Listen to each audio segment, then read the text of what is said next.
What's up, Taiwan? I'm Eric Gao, bringing you the latest news out of Taipei. It is a major moment in Taiwan's political history as voters head to the polls for the largest recall election the country has ever seen. With around a quarter of legislative seats up for recall, the outcome has the potential to completely reshape the balance of power in the government. Our reporter Reese Ayers is live outside a polling station in Taipei. Reese, polls have been open since early this morning. What's the turnout looking like so far?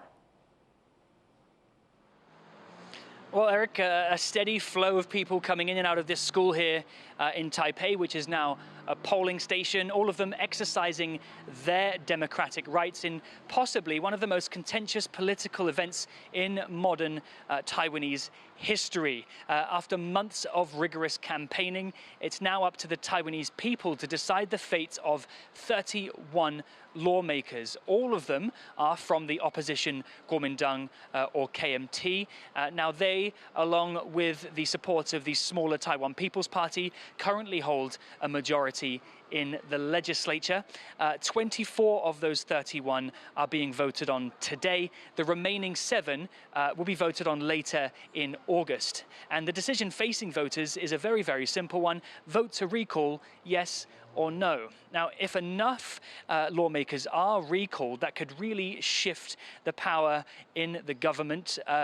If just 12 legislators are recalled today, that would give the Democratic Progressive Party, who currently hold the presidency, that would also give them an immediate majority in the legislature too. So a very consequential day here for Taiwanese politics. Now, due to Taiwan's broadcasting laws, here at TaiwanPlus, we can't actually give you any kind of polling numbers or political analysis until after 4 p.m., which is when votes close. But I have been speaking to some voters here in Taipei about their experiences on the day so far. 这是民主的一个象征，对，大家可以去投说想要或不想要，可以自己做决定。我觉得这是很棒的一件事情。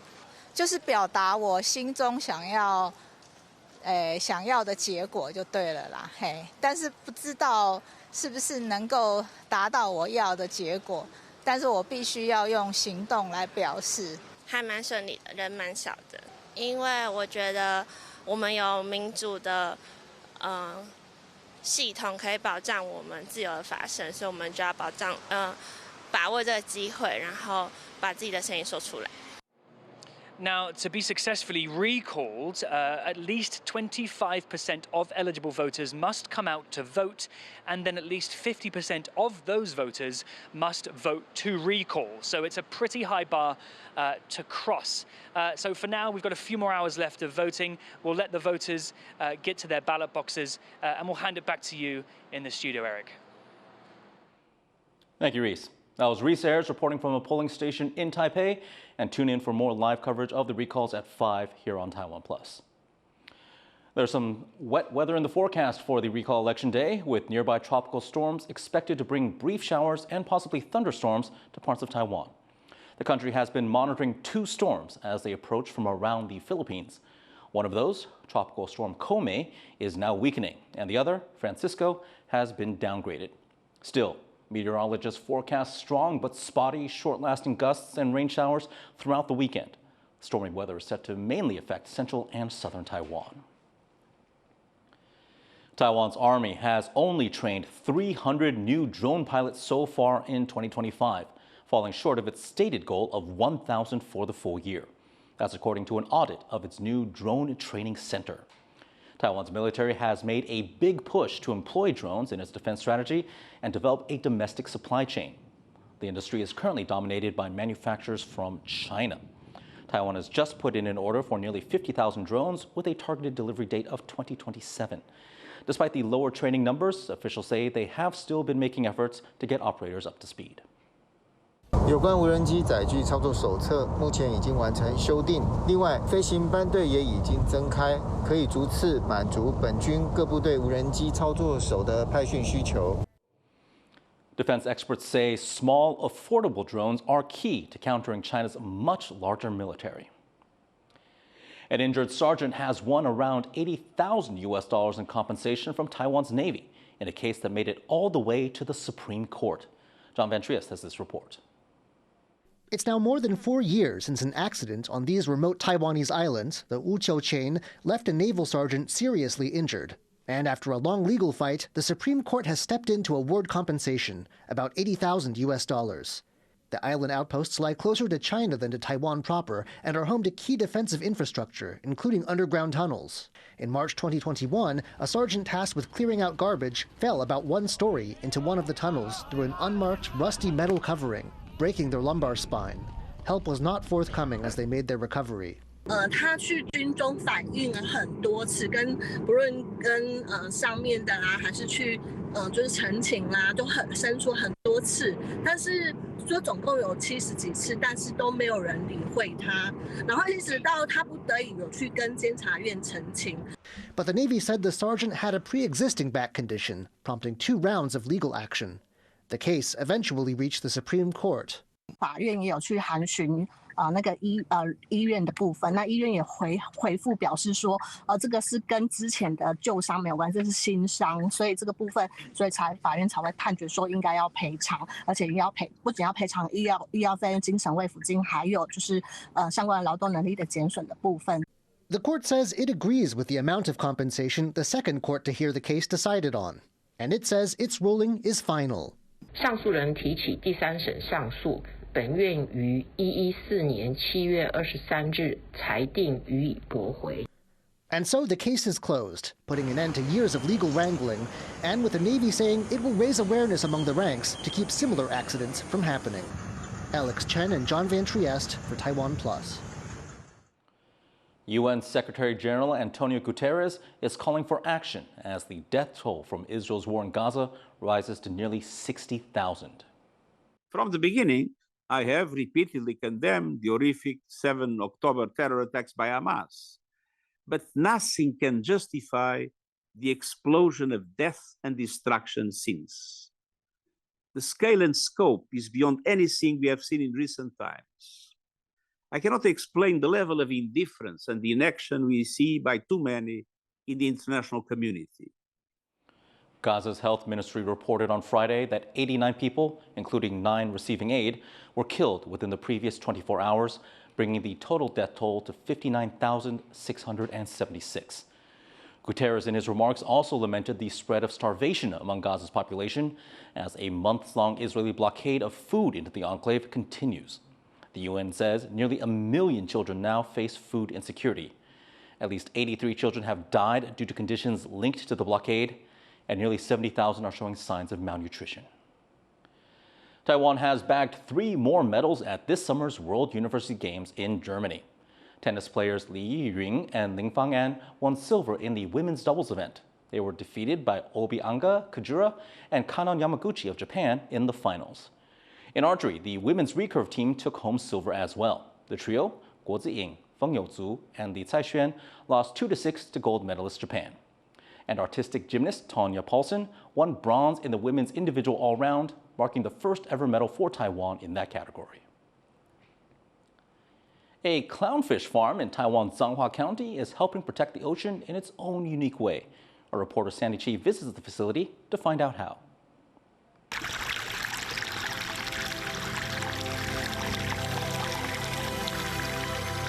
An interesting-looking fellow. This black storm clownfish is not the common and instantly recognizable orange and white kind of clownfish. This designer variety is among the many cultivated by 37-year-old aquaculturist Liam Xue. 在我们在做这个人工小丑的这种配对的过程中，它会产生出各种不同花纹啊，或是不同体色、不同表现的这种小丑鱼。This black storm clownfish is one of the most popular varieties on Xue's farm, with over 2,000 of them sold each month to customers in 14 different countries, making up to 25% of his farm's total sales. 很漂亮，很漂亮，很不一样啊，就是很特别这样子。小丑鱼的这个种类跟图案五花八门了，那已经越来越多种不同的纹路，那消费者就有很多不同的选择。消费者对于这个饲养这个海水鱼啊、小丑鱼的这个兴趣啊，会变得比较好。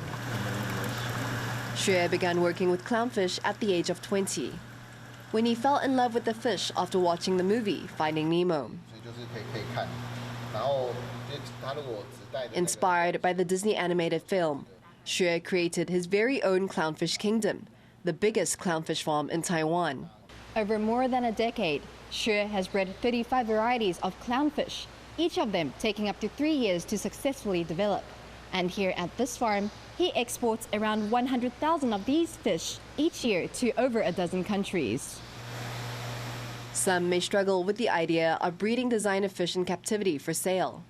But Xue says he hopes to use his business for the benefit of clownfish in the wild. 我们为了要能够说去避免大家就是去野外捕捞小丑鱼，然后对珊瑚礁海域造成破坏，其实我们是反向的是鼓励，如果你喜欢养这个小海水鱼，想要养小丑鱼，你可以选择人工小丑鱼。好，那这样子基本上我们又可以满足我们的兴趣，同一时间我们也可以避免我们对我们海洋珊瑚礁生态的这个破坏。哦，算是用我们的方式来保护我们爱的海洋。 Xue does not do business with just anyone, especially not with those who plan to release his fish into the wild. Although his fish could survive there, he's concerned that they might unbalance the ecosystem. Experts have also praised Xue's efforts in protecting wild clownfish. Because it was so wonderful.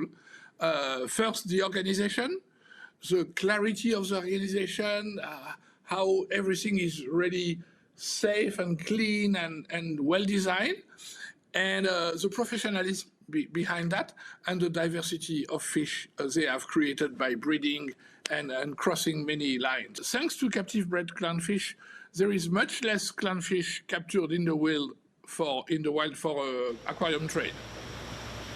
Now, with years of working with clownfish, to Xue, his marine fish are more than just a commodity for sale. 哦，它就好像我们的家人，像我们的朋友一样，所以其实我们也希望它可以过得更好。Now, with his clownfish kingdom, Xue hopes to further show the world how his expertise and care can help protect the ocean and make a difference in conservation. Devon Tsai and Tiny Chi for TaiwanPlus. Seding Natural Park at the southern tip of Taiwan has been a haven for the local ecosystem and for nature lovers. The nearby community hopes that the park's growing popularity provides a chance to teach more people about sustainability. Irene Lin reports. 那个叫黄金蛹啊，月千叶就是一个躲避天敌。 With more than 50 types of butterfly, hundreds of plant species, and distinct natural scenery such as trees growing atop ancient coral reefs, Seding Natural Park in Pingdong County, part of Kending National Park, is many nature lovers' favorite secret spot in the far south of Taiwan. Zhao Mingkun is one of the park rangers here. He says giving these small group tours has been an educational experience for both the visitors and himself. 在你做生态导览分享的过程当中，可以很深入的去了解这个物种。 The park is quieter than most tourist attractions, which has helped local flora and fauna flourish with as little disturbance as possible. But some animals have had to rely on humans, such as the Formosan sika deer. It was once on the brink of extinction, now repopulating its habitat after years of effort. 我曾经有一次的经验，就看到梅花鹿3只母鹿带着2只小梅花鹿走进我们社区的步道，很多人都坐飞机到日本去看奈良的梅花鹿啊。我们自己本身花这么长的时间来富裕这个资源，我们都一直都没有利用到的。 The eastern area of the park has been reserved for Formosan sika deer research. As the park gains popularity, the local community may face more challenges maintaining the harmony between humans and nature. But they're still optimistic that with more education and exposure, people may grow to cherish what nature has to offer. Patrick Chen and Ringlin for TaiwanPlus. And thank you for watching What's Up Taiwan. Head over to our website to see more of our stories, and remember to join us later this evening for more live coverage of the recalls. Finally, check out all the fans and cosplayers at San Diego Comic-Con. These are my people. I'm Eric Yao. Take care. We'll see you next time.